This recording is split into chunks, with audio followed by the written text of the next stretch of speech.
In the inbox late night, glowing screens see the light.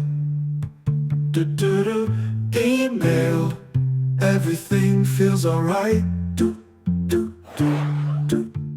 If you understand this research, it will change the way you do your subject lines, headlines, and angles in your Black Friday emails. You need to be incredibly constant with your messaging. You're on your 6th Black Friday email and you say, oh my God, can I say this again? 40% off Black Friday as my headline again? Yes. You're not optimizing for your core customer. They're going to buy. You're optimizing for the person who has forgotten about you, sees the email, opens once, and purchases right there.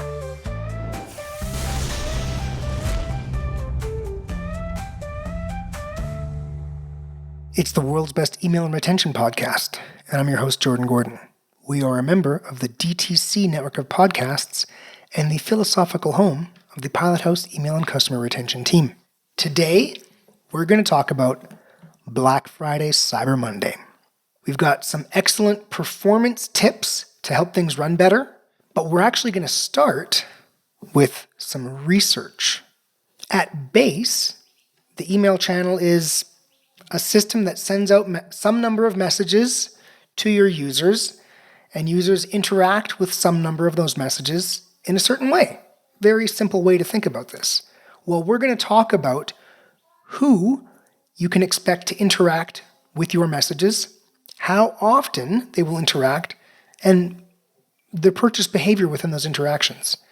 And that will be, if you understand this research, it will change the way you do your subject lines, headlines, and angles in your Black Friday emails. So it's essential to know this, okay? After that, we will talk about SMS, which is going to be important this year. We'll talk about emails broken down into flows, campaigns, segments.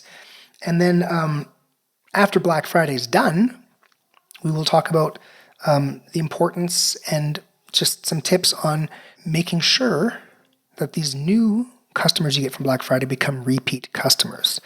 This is the world's best email and retention podcast. So starting with research, I have in past taken my engaged segment. We actually use multiple engaged segments. We put them together into one and cloned it and excluded everyone who's ever done an Apple Privacy Open. So we're looking at like pure opens. There's no phony opens in here. Basically what you're looking at is like Android Plus users, right? Android and whatever else. But Android users open the same way that an iPhone user opens. It's just a click. So we just use that to infer and to estimate. And then we clone that segment again and put a thing in that says, has opened at least one email since November 1st. And what you have there is a numerator and a denominator you can use to calculate the percentage of your users that have opened at least one email in Black Friday or in November, and we'll just call November Black Friday. And then, of course, analyze purchases for those users. And the results are very interesting. The most common set of open events for users in your engaged list is for a user to open one email only. That's the most common event. Someone in your list opens one Black Friday email. It's not the majority of events, it's just the most common. And then the next most common is they open 2 emails. And the next most common is they open 3, all the way down. And there's, hardly anybody is opening like 10 emails. This follows from that, but to confirm it's correct, the most common purchase behavior is, when analyzing purchases and opens, is a user opens one email and purchases from that email. That's the most common thing. It's not the majority, but it's the most common. Hey, entrepreneurs and spammers. In this upcoming section, I'm going to say that the median user in your engaged list will open 15% of your Black Friday emails.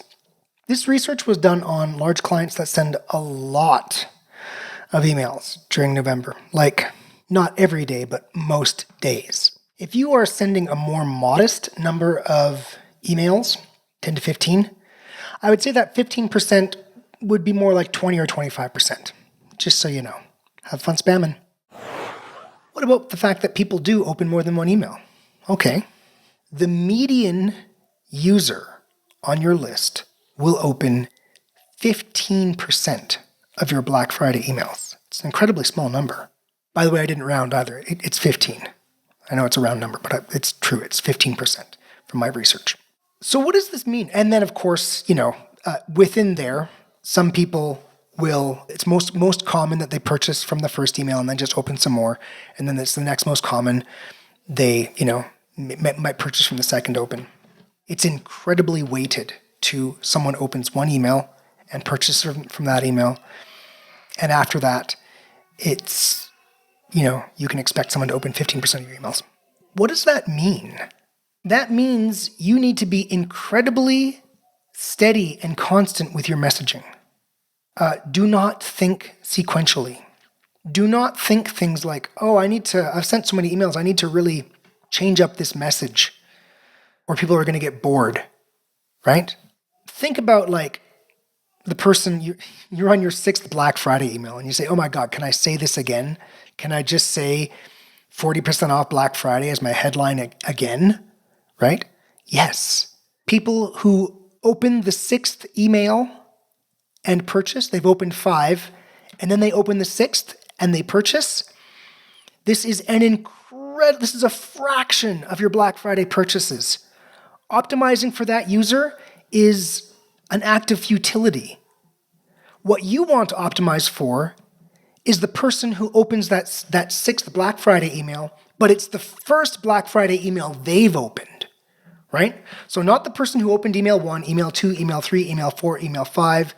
Oh my God, I have to make email 6 different. We've said the same thing so many times. That person opens email 6 and purchases. That is a fraction of your list.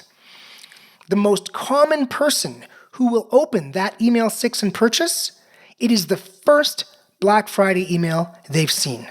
And if it's not the first, it's the second. And just assume on the first email, they kind of got an idea of what's going on, but they were blasting through their emails anyway. They're super busy, right? They're in the scroll zone, and they're like half comatose anyway. We've all been there. So do not build that email 6 thinking I have to change up what I'm saying because people are going to get bored of my message. No, the user you want to optimize for is the user that opens 1 email and purchases, maybe 2, and you want to make the core Black Friday message on that email so clear that they purchase on that email. Don't let any fluff and stuff get in the way. Don't be cute, right? The subject line, 30% off Black Friday, right? End soon. The headline, a variation of that. Break down the offer. It's going to seem like, let's say you send 10 or 15 of these messages, it's going to seem crazy to say basically the same thing over and over again, but it's what you have to do if you want to get results. Period. That's kind of interesting, right? You should expect to get 80% of your engaged list to open at least 1 email over the course of November from the research. So if you think about it this way, when that number reaches half, you can measure this yourself. When half of your users have opened at least 1 email from Black Friday, sure, start changing up the message if you want to, right? Start being a little more playful with the subject line. But just stick to the party line until you reach 50%. Let's discuss SMS. SMS will be more important this year because of all the changes that have happened with Google, Yahoo, and spam complaint rate, and inboxing. Also, the US is not in recession, but the economy is kind of weird. It's just kind of a weird economy if you follow the macro, right? So there's going to be a lot of competition for the inbox. Every single time you do any kind of big offer, you should be building your SMS list with an early access. Early access lists are killer. When you build your Black Friday early access list, just keep using it over and over and over again. Use it on Cyber Monday, right? Also, interesting aside, people who purchase from Black Friday, don't exclude them from Cyber Monday. They make a lot of purchases from Cyber Monday. It's amazing and true. Don't exclude your Black Friday buyers from Cyber Monday. It's very common for someone to make a repeat purchase within 1 month. It's just common. Anyway, Be building your SMS list as you're doing big promotions from now on, right? Because there is increased competition for the inbox. There's increased competition, there's increased volume, and what Gmail and Yahoo have done is shrunk the size of the hole that the emails can go through. Engagement is key. So build that early access SMS list, and you know what? SMS is great as a teaser and to mop things up at the end. Start by letting them know about Black Friday, your core offer. Launch it big with SMS. Do your emails. And at the end, like the last chance through SMS, you're going to get a lot of money through the last chance. What's happening right now out there in the world? First of all, a lot more messages are going to spam than there were a year ago, right? So there's just people that aren't necessarily seeing all the offers. And this is from changes that Gmail and Yahoo have made. And two, stuff that does get through, there's just a lot of it. There's a lot of messages in the inbox. So one, someone might just not really be aware of your offer because there's just so much percent off in their inbox. And two, there are different ways that people interact with channels. Some people hate email and just don't like it. But if you send them an SMS, they'll interact with it. Me personally, I love getting emails. Emails are beautiful. SMS, I hate when someone sends me a marketing SMS. I've never opened it. So considering these two people exist, of course you're going to want to use both channels. SMS is expensive, so use it strategically. Open up with SMS, mop up at the end with SMS. Let's talk about emails. First, flows. This is a lot of repeat from previous discussions, but turn your offers off. Great reason to have your offers in a separate flow, separate reactivation flow, separate funnel flusher flow. You just turn that flow off. Problem solved. And then you will need to make a new welcome email that doesn't have the welcome offer. And you're going to remake it a second version with the Black Friday offer. Okay, then on all of your conversion funnel support, add the Black Friday offer as a banner at the top. And if they click on the banner, send them to a great category page that also has the offer at the top on your website. Remember what we've discussed before. I guess we'll discuss in a second. Every single place someone lands, it's where am I? What do you want me to do? What's in it for me? So what's in it for me? Well, let's go to this now. Subject lines. Then you change the subject lines on all of your funnel support emails to hold the offer. So where am I? What do you want me to do? What's in it for me? What's in it for me is the subject line. The subject line, just do what's in it for me. All people want for Black Friday to know is what is the discount. Don't get cute. Now, when they hit the email, reinforce what's in it for me. Put the offer there. When they hit the site, reinforce what's in it for me. You are going to have way better results. I know it seems obvious. Like, do I really need to put this, on that landing page? Yeah, of course you do, right? And then the what do you want me to do becomes the what's in it for me. What do you want me to do? Shop red widgets. Land on the page. Category, red widgets, right? Every single time, the what do you want me to do becomes the where am I. So go in and change your subject lines. Just spell it out. 30% off Black Friday, act now. Whatever it is, make it simple. Campaigns. I have found in my time, and we've discussed this before, that a well-made subject line, actually the biggest effect it has is on the revenue per session. Seems crazy, seems weird. It doesn't have really that much of an effect on open rates because most open rates are full of fake opens anyway, so it doesn't really move the needle. But you're acting at the top, and so you get the most people at the next layer, which is the email, and therefore the most people on the site. I was challenged on this by one of my staff who said, sometimes that's not the case, and we talked through it a bit, and it's like, okay, this is true for launches and sales. Like emails that people are going to be interested in. If it's not a launch or a sale, essentially an open is a random event. Someone just happens to be surfing through and they click on it. If it's not a sale or a launch, because those aren't the bangers, right? So if it's a sale or a launch, and you have a very performance-focused subject line that just shows the offer, tells them what's in it for them, all the way down the line, you're going to improve your results. And then also, if you send to the right people. So I've found the best for your time payoff is the right segmentation, right subject line. Optimizing an email is way more difficult than optimizing a subject line. So spend some time on your segmentation. We'll chat about it in a second. And on your subject lines. And just be monotonous, as we discussed. Insert the offer every time If there's secondary offers, put them in the preview line. Put the offer over the hero every time. I know there's secondary stuff. We have talked about this before. You need things to freshen up the sale, added to sale, bundles. This is the deal if you get this, and this. Increase what someone can save if they spend a lot. Okay, that's valuable to put in. You can lead with it later in the season, a little bit before the big Black Friday if you want. Otherwise, put it below. Put the main offer over the hero every time. Again, like we said, you are not optimizing. Your core customers are gonna buy on Black Friday. That's not who you're optimizing for. You're optimizing for that person who bought once 10 months ago, has pretty much forgotten about you, but they're still on your email list. Maybe you aren't even emailing them anymore, and you're going to do a big reach back and an unengaged segment. Which, if you don't have an unengaged segment, maybe now's not the best time to start playing around with it. But if you do have unengaged and engaged, you're going to reach back unengaged. You're going to reach these people that have forgotten about you. You want them to be the people who open once and purchase. That's who you're optimizing for. You're not optimizing for your core customer. They're going to buy. You're optimizing for the person who has forgotten about you, sees the email, opens once, and purchases right there. So put the offer over the hero every time. Segments. So take your engaged segment, clone it, and say has placed order at least once over all time. Take your engaged segment, clone it, and say has placed order 0 times over all time. And then what you got is you got your buyer segment and your prospect segment. Most important segmentation action that you can take. Separating your buyers from prospects is the best thing you can do to improve performance because buyers consume more emails than prospects. So if you email your buyers more often than your prospects, you're going to decrease your spam complaint rate. These days, we should consider that we have a spam complaint budget.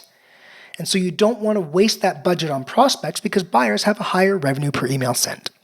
Second, take your engaged segment and clone it and cut the time frame in half and clone it again and double the time frame.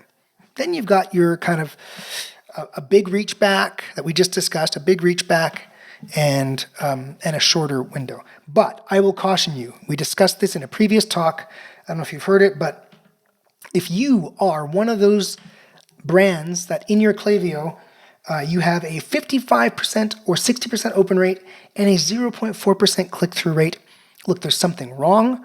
All those opens are Apple privacy opens. They're totally fake because you're not segmenting those out properly. Gmail knows what an Apple privacy open is. They know that you're just sending to people who may not be engaged with you at all. And they can see that you've got this 60% open rate and a 0.4% click-through rate, right?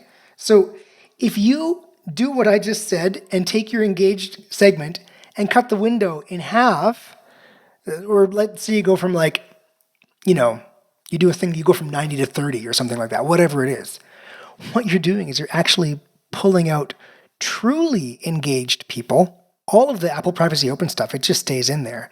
And you're actually worsening your ratio of real openers to false openers. And you're actually making your engagement worse if you shorten the window, if you have this severe problem with your segmentation. So if this is you, if you're this 55 to 60% open rate, 0.4% click-through rate, or something like that, let me just say it's not too late to reach out to someone like us or whoever else. It's not too late to radically improve your segmentation going into Black Friday. And I will say this is the first Black Friday under the new spam complaint regime and kind of, let's just say, inboxing regime of Gmail and Yahoo, and we do not know how tight they're going to be. This is an unknown Black Friday. Hey, we don't even know. We're prepared. We've got plans. We've got contingency plans. We know what we're going to do. And if you are the 55 to 60% open rate and 0.4% click-through rate, you should know what you're going to do if you find that your revenue per campaign just starts going down. So yeah, if that's you, be careful messing with your engagement window. If your current engagement window is working, be careful changing that because you've got all kinds of weird mayhem going on inside there. Anyway, now you've got those segments. You got your buyer prospect. You got some long, short windows you can play with. Good. optimize throughout the season. Does it make sense to send someone who subscribed once 3 months ago and maybe opened versus someone who has clicked 3 times in the last month? Does it make sense to send those two people the same number of messages? No, of course not. So use these segments we just said to balance it out. Focus on people who are more likely to drive traffic. Focus on people who are more likely to purchase. And send less to people who are more likely to do a spam complaint. And you can study these segments and figure it out for yourself. We have a 12 segment model we use. We've got this broken up, 12 different segments that we use to understand where in your life cycle people are, how they react to messages, and set frequency based on that. So this is absolutely what you need to do to get the most out of your spam complaint budget this year. If you don't know what your spam complaint budget is, I would start investigating right now. Look at your account, see where your spam complaint rate is, watch it over time, and watch how, as it changes over time, your open rate changes over time, and get an understanding of what your budget is. We'll wrap this up. After Black Friday is done, hey, you should create a segment, people who purchased in November, or whatever your window you want to use. Maybe it's November and December, whatever it is. Maybe it's whenever Cyber Monday ends, whatever your window is. People who purchased in there and have placed one order over all time. That's your new buyers you got from Black Friday. This is a cohort. Now, do not do all this stuff. Mess with your flows. Give away 30% or whatever of your margin.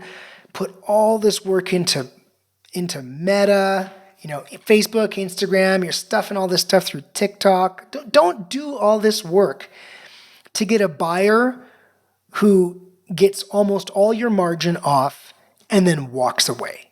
Don't do that. You're spinning your wheels. If you do that in an environment where cost per click and cost per acquisition are increasing, which is probably this environment versus the pandemic, you are running into a brick wall. You need to get lower cost revenue in to improve your P&L. That's the promise of email. That's the promise of customer retention. So get these guys to order again through email or SMS. Go knock on their door if you need to. Make sure as many of them make a second purchase as possible. And so how are we going to do that? We've got a segment, and you would be surprised. You can go in and check your cohorts. You'd be surprised how early the average time to repurchase is for your brand. I told you a lot of people make their first repeat purchase in the same month. So by February, the median person who is going to make a repeat purchase, a second purchase, will have. Unless you're selling like cars or something like that, right? And you can do your investigation to find that time to repurchase. Time to repurchase is a critical metric for customer retention, by the way. You should know your time to repurchase roughly. You should just know that, because that is how you understand when you start driving purchases with discounting, when you start giving your margin away. So let's just say, I'm going to recommend, if all else fails, if you don't have time to investigate because you're an entrepreneur with, this is on the side of your desk, February. Okay? February, write them an email. Hey, thanks for purchasing a Black Friday. We're really glad to have you with the brand. We want you to stay with us. And then give them another discount, half of your Black Friday discount. So they came in on a discount. And many of them will be price sensitive. They're new buyers from Black Friday. So just acknowledge that. Just say, look, the idea that they're going to buy again right now, that I'm going to wait for them to buy at full price and hope for the best. Forget that. Just give them another discount. Half the discount, you get more margin. They are a repeat buyer, and you made more from them. So do that. Send a reminder. Get that cohort to make a repeat purchase. And after that, you can, if this makes sense to you, and I think it makes perfect sense, exclude that list from big promotions like Labor Day stuff. And then make a list of people who are Black Friday buyers who have purchased more than once and purchased from that promotion.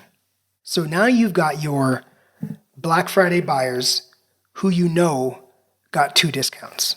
So there's a special cohort. This should be a huge cohort for you, your Black Friday cohort. So you want to pay attention to this cohort.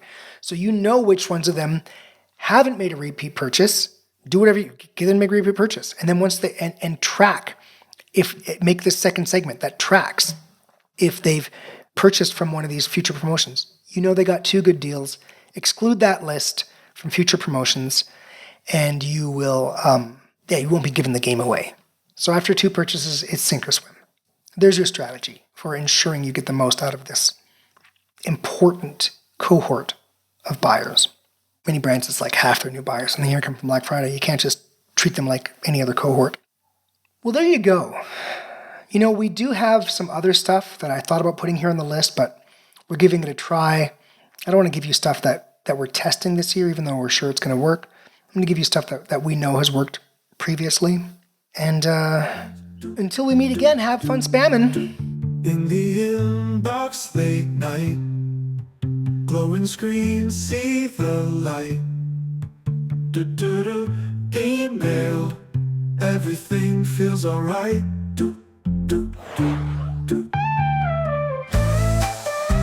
Hey entrepreneurs and spammers, remember, you can't scale without email, and the cheapest customer to acquire is the customer you already have. So please subscribe to the world's best email and retention podcast and learn how to make low-cost revenue a big part of your digital ecosystem.